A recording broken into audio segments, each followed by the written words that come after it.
Ah, vers quoi on va? 2-3 heures, tout le monde est prêt? Non, 8 minutes. Ah, c'est plus court.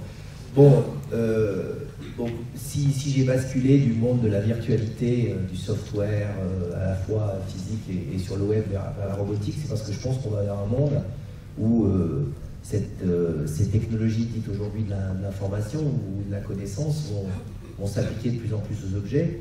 Donc, ma conviction personnelle, c'est qu'on est dans une étape intermédiaire vers l'évolution de la machine vers la robotique, vers le robot, tout comme on a connu l'évolution de l'outil vers la machine, et qu'on va avoir une intelligence artificielle de plus en plus fine apportée à ces machines.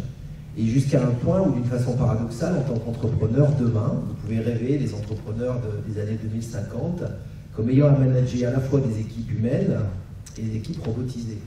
Et quand je dis ça, je ne parle pas de robotique avec la caricature de Terminator, etc. Je veux dire par là que des machines auront des capacités de décision et des capacités donc de prise de décision sur lesquelles où on pourra compter.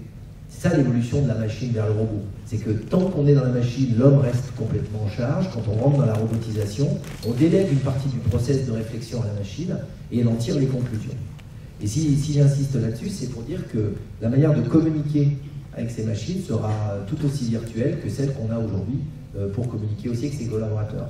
Ça, c'est la partie industrielle. Puis sur la partie humaine, je crois que justement, ça permettra d'affranchir d'un certain nombre de tâches souvent pénibles, par exemple, de personnes, et on redécouvrira plus de valeurs humaines. Donc moi, je suis persuadé que ce monde virtuel qu'on vous décrit, et avec l'application à la robotique que je rajoute aujourd'hui, va finalement rendre la relation sociale dans l'entreprise beaucoup plus humaine qu'elle l'est aujourd'hui, en tout cas telle qu'on la caricature aujourd'hui.